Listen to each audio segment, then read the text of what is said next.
I have a very difficult and a very fascinating job, serving as counselor and therapist to people with problems, troubled individuals, people in a good deal of distress. And I'd like to tell you something about my job. This is Dr. Carl Rogers, professor of psychiatry and psychology at the University of Wisconsin. For more than 30 years, I've been serving as a counselor to people with troubles. A long line of them, it seems to me. Some of them have been children, some adolescents, some parents, some older adults, and many college students. And as I think back over the years, it seems to me that many of them are people like you and me, people with problems in regard to their marriage or their family, their home, their schoolwork, and so on. Others are people with more serious disturbances, people who have had really serious troubles in life, who find themselves continually defeated by life and its problems, and who are quite desperately in need of help. Others are people with even more serious difficulties, people who have really withdrawn from the world and back into their own private world, where they've left life because it's been too difficult for them to face, and have gradually gotten back into a world of their own where it's very difficult to get at them. Now, I think that there are some things that I've learned in these years of work that I would like to try to tell you about. I think that I've learned something about the kind of relationship that can be helpful in working with individuals, and I'd like to share some of that with you. I might say, first of all, that I've had a good deal of unlearning to do, too. When I first went into this work feeling quite proud of my newly gained psychological knowledge, I thought that I would surely be able to diagnose and understand the cause of a person's problems and try to explain that cause to him and be of help to him in that way. Well, I found that I could often make a diagnosis of his difficulty. I think that in many instances I was correct, but I found that it didn't particularly help to try to explain to a person the cause of his difficulties. Then I also felt pleased with the fact that I would be able to make suggestions to them, that I would be able to, having understood the cause of their problem, to help an individual by giving him sound suggestions as to what he should do and the ways he should behave and the course of action he should follow. Well, I did that, and it seemed to me that at times it was quite satisfying to me to make those good suggestions, but again I found that it did not help. People simply are not helped by advice. If they were, they would never have to come to a counselor, because people with problems have had dozens of individuals giving them advice. They've had advice from their friends and their families and their lawyers and their doctors. If advice would help, no one would ever come to a counselor because they would already have had plenty of good advice. So I've gradually come to recognize that the most valuable kind of help I can give is the kind of psychological climate or psychological atmosphere that I can create. And I'd like to talk a little bit about that. Let me make it quite specific.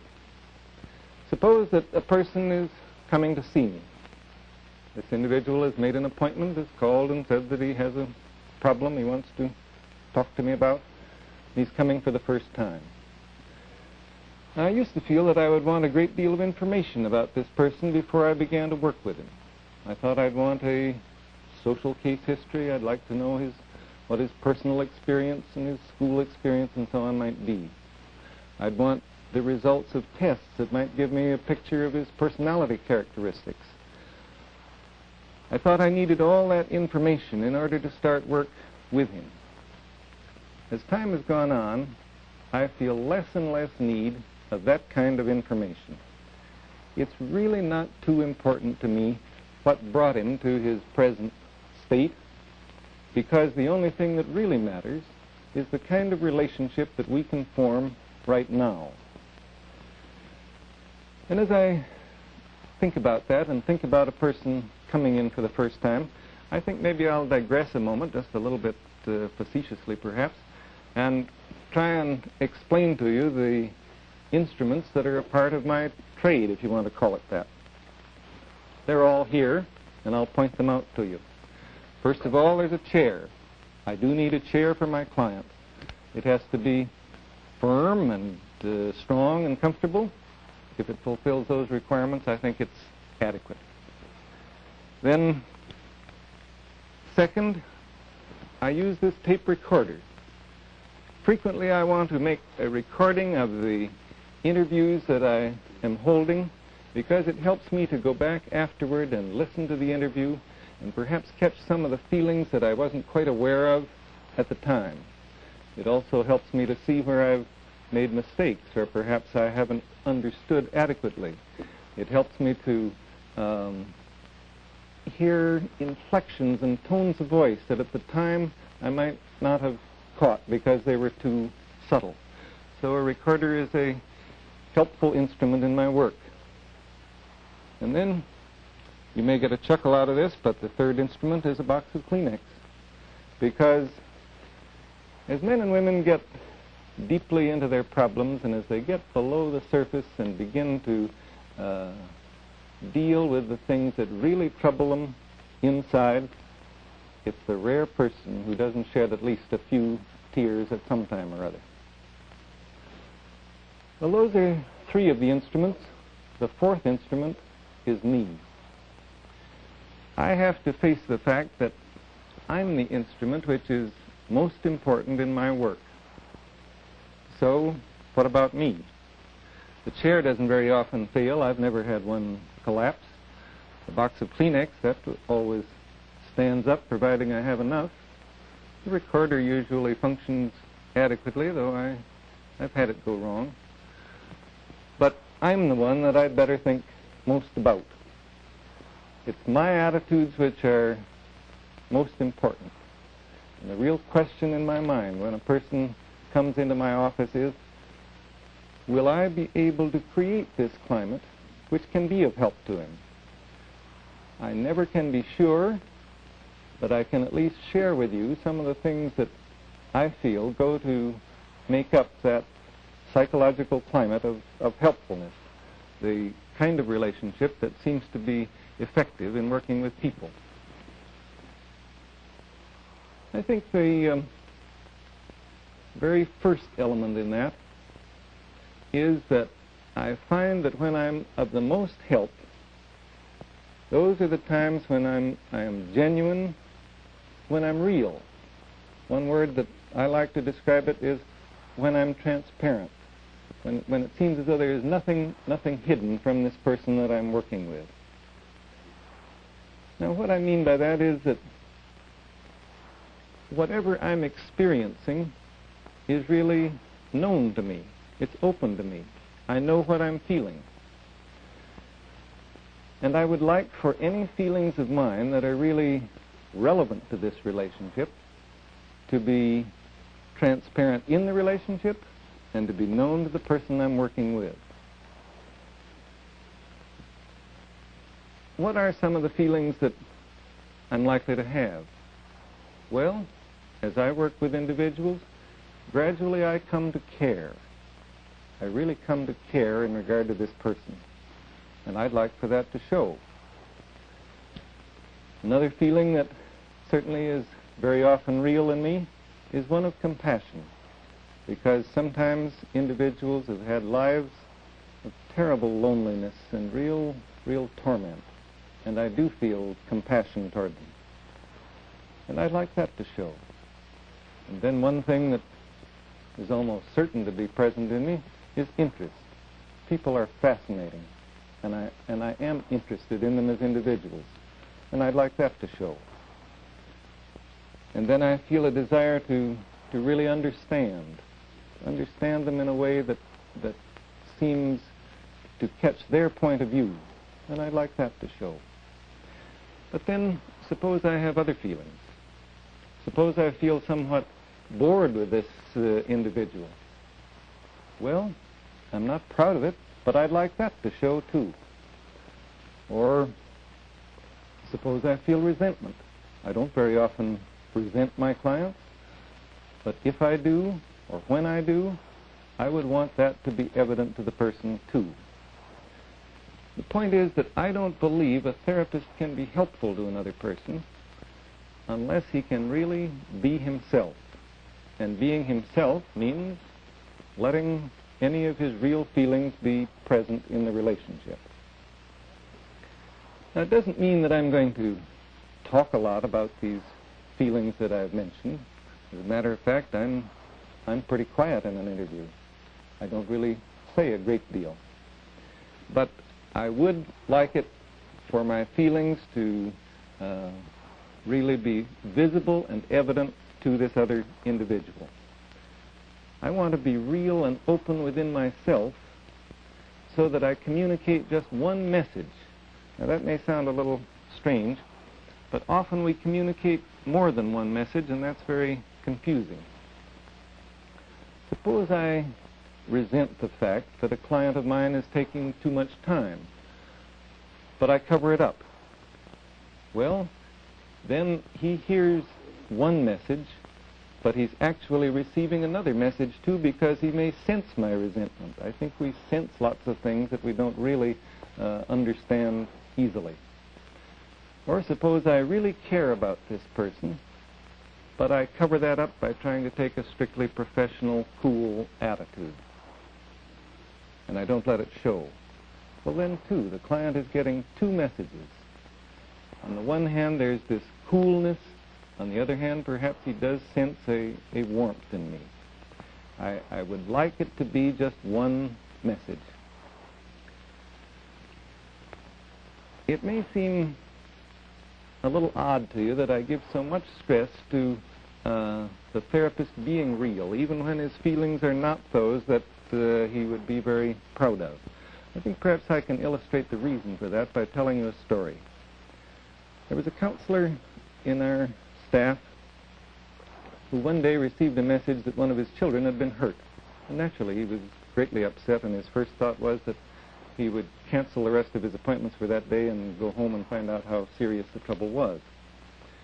And then he got to thinking about his next client. This was a client who came from a long distance, way out of town.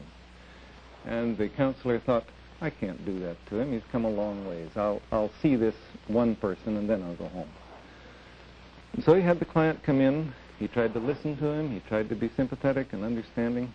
But all the time his mind was really on his child and wondering how serious the accident had been. And the interview didn't go well. And finally, he realized this can't go on. So he said to the client, I'm very sorry. I keep trying to listen to you, but I really am not adequately paying attention to you today, and the reason is that my little boy has been hurt, and I don't know how bad it is, and I keep thinking about that all the time. And the client sat back in his chair and said, oh, it's you. I thought it was me. I don't know whether you get the real point of that story, but you see, when the counselor was not real and he was trying to put up a front of understanding and sympathy that he wasn't really feeling, the client sensed that something was wrong, but then directed all that feeling against himself and thought he must be the one who was doing something wrong. So it was a great relief to him to when the therapist became real instead of trying to put up a false front. So, as I say, the first element in this relationship is that I want to be real, I want to be genuine, I want to be transparent. Now, a second thing that I find of a great deal of help in working with my clients is if I prize the individual, if I feel a real liking and acceptance and warmth toward this person.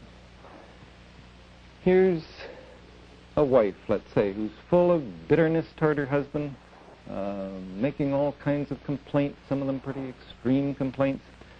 Can I really be acceptant of this individual? Can I really accept her as she is, with all her bitterness and hate?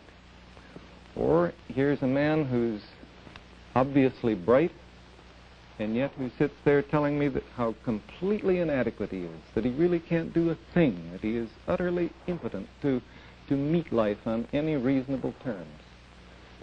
Can I accept a person like that? Can I accept him as he is? Or here's a man who's stepping out with a woman not his wife, going against the morals of the community. Can I accept that person as he is? It's that kind of question which continually comes to mind. Do I accept a person in the way in which he really presents himself, or do I form a judgment about him? I think that acceptance means a willingness for a person to be separate. Now, it's very, very hard for most of us to let another individual be separate. We want him to be someone like me. We want to judge him. We want to say things like, well, that's wrong. Or we want to say, well, I had an experience like that, but I wasn't depressed by it. We continually try to see him through our eyes instead of letting him be a separate individual with his own feelings, his own attitudes, and his own behavior. And if there's one thing that I've learned in my experience, it is that I want to value him as he is, with the potentialities he has, to be sure, but I want to value and prize and accept him as he is. A separate person with the right to his own feelings and his own behavior and his own way of seeing things. And that last brings me to the third element in the kind of relationship I want to create. Can I understand this person sensitively, accurately? Can I understand him with empathy, which means getting inside his world and seeing his world from his own point of view? Can I really sense the flavor of his feelings and the attitudes that he's talking about? Here's a bright, attractive, married woman who tells me that she finds life so hopeless that she often considers suicide. Can I really understand how, with all her good qualities, nevertheless life can seem that way to her? That's what I mean by really understanding from within. Can I see how remote and alone and hopeless she feels, in spite of what all the rest of us might think of as very positive elements in her life? Or a boy at the state hospital who gives me a confused story about property assessments of all things, and tries to tell me how property is assessed, and once it's assessed, it stays that way for a long, long time, even though the property keeps changing. And as I listen and listen to him talk about that, I begin to sense the meaning, that he's trying to tell me that though things remain the same on the surface, yet things are changing underneath. And I'd like to really sense the way in which that seems to him, and through his garbled talk to get the personal meaning that he's trying to communicate. Now, it's simply incredibly difficult for most of us to simply understand without judging, to see the other person's point of view without making judgments about it. We have absolutely no experience of that kind in our social conversation or in our ordinary life. When you listen to this talk, or when you listen to your friends speak, you immediately begin to form judgments about it. You don't listen to try to get the other person's point of view. You try to make judgments of it from your point of view. That's why I find that in training counselors, it's terribly difficult to get them simply to be willing to understand from within and to stop at that point. I think people who do listen and understand and who don't judge are deeply valued in any community where they live. They get to be known as people who help. People ask, why does this help? Why if you just understand a person, doesn't that confirm him in what he's doing? Doesn't it make him settled in his problems? No, that's not so. If I understand a mother who's rejecting her child, or an errant husband, or someone of that sort, and can understand him accurately and accept him completely, then that creates in him the most positive basis for change that I know. That's the kind of climate which permits a person to change and makes it likely that he will change. Whereas without any understanding and without any acceptance, individuals are often frozen into the very behavior patterns which they wish they could leave behind. So I would like to be a very sensitive instrument in understanding and sensing just the flavor and meaning of what this person is trying to tell me, and letting him know that I do understand that and that I sense how it feels to him. Now, a fourth element in this climate I'm trying to describe, and this is the first element I've spoken of that has to do with my client, is the question of whether the client can perceive in me some of these attitudes that I've spoken about.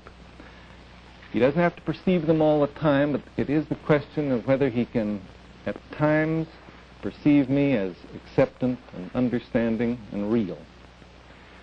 If he does perceive me in that way, and if I have those attitudes, then in my experience, constructive change in this other person is almost inevitable. He will move and change in ways that will help him to resolve his problems and will make him a socially more constructive person. But sometimes that's very, very difficult.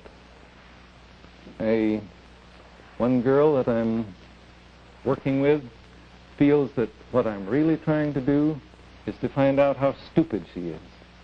And even though that's not my intent or my attitude, yet that is the way that she sees me. Or I think of a man whom I'm working with at the present time too, who says to me, "You don't really care. To you, I'm just a guinea pig. You don't really care at all about me."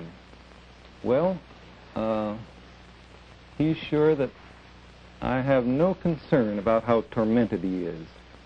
And yet, actually, in time, perhaps he will be able to sense the attitude which I do hold toward him. Or there's another girl at the state hospital with whom I'm working who thinks that she hears me calling her bad names. Now, in other words, she doesn't perceive that I care, doesn't perceive that I have any regard for her. And yet, at times she does. And little by little, we're getting to the point where she can sense in me some of the attitudes that will make it possible to, for her to change and grow and be helped. So, even if I've achieved some of the attitudes that I have tried to talk about, I can't be sure that they'll be perceived by my client. Especially, I can't be sure that they will be immediately perceived by people who feel hurt and lonely and tormented and unloved. Well, I think those are the conditions which, if they exist, almost guarantee that a person will be helped. Now, am I just talking in very personal terms? Is it just a fantasy? Or are there facts that would back up this point of view? Well, I think you might be interested in one research study that I could tell you about. Dr. Halkides at the University of Chicago took small bits of recorded interviews from cases that had been helped a great deal, and also from cases who had received relatively little help in working with a counselor. And These various bits she had judged by judges who listened to them, who knew nothing about the cases. They simply listened to these brief excerpts from the interviews. And then first they would rate what they listened to as to whether the counselor was genuine. Was he being real? And then they would listen to it again, and they would give a rating as to the degree of warmth and acceptance and positive regard that he felt for the client. And then they would listen still a third time and rate it as to the accuracy of his understanding of the client's meanings as they were being expressed. And she found that there was a clear association between these qualities in the therapist and the degree of success in the client. In other words, the more the therapist had these attitudes that I've tried to describe, the more likely it was that the person would find himself growing, would find his problems resolved, and so on. So these attitudes that I've described as being distilled out of my experience are also being confirmed by hard-headed research. Now, in closing, I want to read you something from a paper I recently wrote. I wanted to sum up what it feels like to be a counselor, to be a therapist. And here's what I wrote. To the counselor, it's a new venture in relating. He feels, here is this other person, my client. I'm a little afraid of him, afraid of the depths in him, as I am a little afraid of the depths in myself. Yet as he speaks, I begin to feel a respect for him, to feel my kinship to him. I sense how frightening his world is for him, how tightly he tries to hold it in place. I would like to sense his feelings, and I would like him to know that I understand his feelings. I would like him to know that I stand with him in his tight, constricted little world, and that I can look upon it unafraid. Perhaps I can make it a safer world for him. I would like my feelings in this relationship with him to be as clear and transparent as possible, so that they're a discernible reality for him, to which he can return again and again. I realize that his own fears may make him perceive me at times as uncaring, as rejecting, as an intruder, as one who doesn't understand. I want fully to accept these feelings in him, and yet I hope also that my own real feelings will show through so clearly that in time he can't fail to perceive them. Most of all, I want him to encounter in me a real person. I don't need to be uneasy as to whether my own feelings are therapeutic. What I am and what I feel are good enough to be a basis for therapy if I can transparently be what I am and what I feel in relationship to him. Then perhaps he can be what he is, openly and without fear.